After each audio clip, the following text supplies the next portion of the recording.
बहुत समय पहले नितेश नामक एक आदमी एक छोटी सी गांव में रहता था। वो एक बहुत ही नेक और ईमानदार आदमी था। वो छोटी उम्र से ही अपने पिता की तरह मटके में कुल्फियां बना के उसके बाद उन पे रंगीले बर्फ भर के उन्हें बेचता था। कुल्फी, कुल्फी, मलाई कुल्फी, पिस्ता कुल्फी, बादाम कुल्फी, रोज कुल्फी, ले लो भाई ले लो। घर पे बनाए हुए ताजा कुल्फी, सिर्फ 5 रुपए में आपके मनपसंद कुल्फी। सभी बच्चे उसके जोर जोर से चिल्लाने पर, उसकी बात सुन के उसके बनाए हुए कुल्फी स्वादिष्ट रहने पर उन्हें खरीदते थे। ऐसे उसकी कुल्फी का व्यापार अच्छा चलता था। एक दिन जब नितेश कुल्फियां बेच रहा था, उसके पास एक बालक आता है। अंकल, जरा ये लेके मुझे एक कुल्फी देना। तुम सोने का चेन के बदले में कुल्फी मांग रहे हो? किसका है ये? ये चेन मेरी माँ का है। उन्होंने मुझे कुल्फी खरीदने के लिए पैसे नहीं दिए, इसीलिए मैंने उनको बताए बिना ये चेन लेके आया हूँ। ये लेके मुझे कुल्फी दे दो। तुम्हारे माँ को बताए बिना ऐसे इतनी महंगी चेन लाना गलत है ना बेटा? ऐसे नहीं करते। ये चेन अपने माँ को वापस कर दो। मुझे तभी पैसे दो जब तुम्हारे पास है। ऐसे कह के उस बच्चे को कुल्फी देके वहाँ से चला जाता है।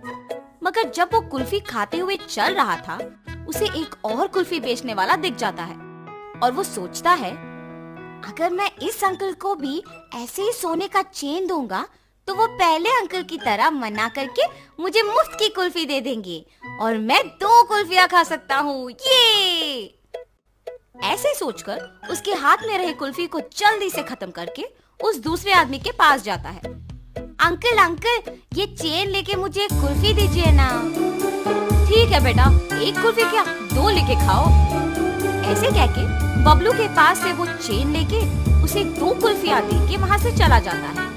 बबलू अपने दोनों हाथ में कुल्फियां देख खुश होके चेन के बारे में भूलकर खाते हुए वहाँ से घर चला जाता है। इतने में बबलू की माँ सोने का चेन ना दिखने पर घर पूरा ढूंढती है और तभी बबलू घर आता है। बबलू, क्या तुमने मेरा सोने का चेन देखा है बेटा? यहीं पे रखा था। अरे रे, 2 कुल्फियां मिलने की खुशी में मैं तो चेन के बारे में भूल गया ना। अब अगर मैं माँ को ये बताऊंगा तो मुझे पक्का डांटेगी। अब मैं माँ से क्या कहूँगा? ऐसे वो मन में सोचता है। क्या हुआ बबलू? मेरे सवाल का जवाब दिए बिना क्या सोच रहे हो? कुछ नहीं माँ, मैंने नहीं देखा। हाँ, ठीक है, तुम भी मेरे साथ चेन ढूंढो। शायद मैं यही कहीं भूल गई। वो बहुत महंगा है बेटा। ठीक है माँ। और ऐसे बबलू उसके माँ के साथ चेन ढूंढने लग जाता है, जैसे उसे कुछ पता ही नहीं। बहुत समय बाद जब उसकी माँ ढूंढ ढूंढ के चेन ना मिलने पर थकान के मारे दुखी होके बैठ जाती है। बबलू उसके माँ को दुखी देख सोचता है, उस चेन के खो जाने पर ही माँ दुखी है। मैं माँ को दुखी नहीं देख सकता। चाहे कुछ भी हो जाए, मैं माँ को सच बता दूंगा। ऐसे अपने माँ के पास जाता है और कहता है, माँ, आपके डांटने के डर से मैं सच नहीं बता पाया। मैं कुछ नहीं कहूंगी बेटा, सच क्या है? माँ, आपने कुल्फी खरीदने के लिए पैसे नहीं दिए ना, तो मैंने आपके सोने के चेन लेके कुल्फी वाले को देकर उससे कुल्फी लिया। 5 रुपए की कुल्फी के बदले में तुमने इतना महंगा चेन दे दिया।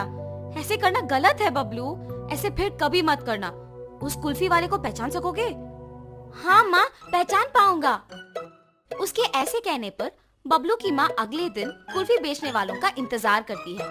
ऐसे दोपहर के समय में नितेश जब उस तरफ आता है तो बबलू की माँ उसके पास जाके कहती है, क्या तुम कल भी यहाँ आके कुल्फी बेचे?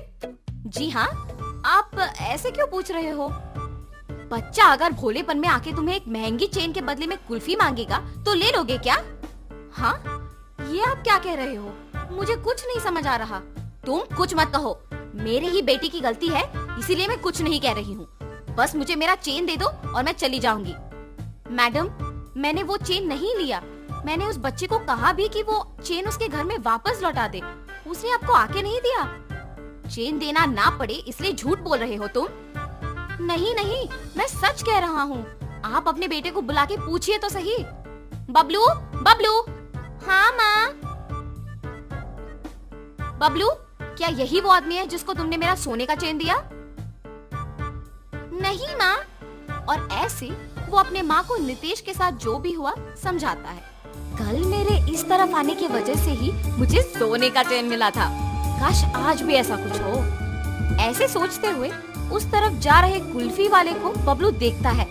माँ वही वो अंकल है जिन्होंने मुझसे चेन लेके कुल्फी दिया था। कल तुमने मेरे बेटे को कुल्फी देके चेन दिया था ना, वापस कर दोगे कि सबको बुलाऊं? अब ये बच्चा इतना जोर से कह रहा है कि मैंने ही लिया है तो मुझे लौटाना ही पड़ेगा, वरना उसकी माँ सबको बुलाएगी। लालच के मारे यहाँ आना अनावश्यक था। चेन दिए बिना क्या सोच में पड़ गए हो तुम? मुझे माफ कीजिए दीदी। ऐसे वो आदमी उसका गलती मानकर उसके पास के सोने का चेन बबलू के माँ को दे देता है। बच्चे मासूमियत में अगर आके महंगे चेन के बदले में अगर कुल्फी मांगे तो क्या दे दोगे? उन्हें इतना भी नहीं बताओगे कि वो गलत है?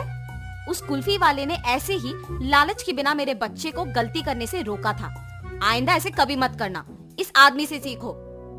मुझे माफ कीजिए भाई साहब, मैंने आपकी गलती के बिना आपको निंदित किया। कोई बात नहीं जी, मुझे बस खुशी है कि आपको आपकी चेन मिल गई। बेटा ऐसे कभी मत करना। मैंने सोचा कि वो अंकल भी आपकी ही तरह चेन लौटा देंगे। सब लोग एक जैसे नहीं होते बेटा, अच्छे लोग और बुरे लोग होते हैं। इसीलिए घर में अपने माँ बाप को बताए बिना कुछ नहीं करना चाहिए। आगे से ऐसे नहीं करूँगा अंकल। ऐसे कहकर खुशी से अपने माँ के साथ वहाँ से चला जाता है।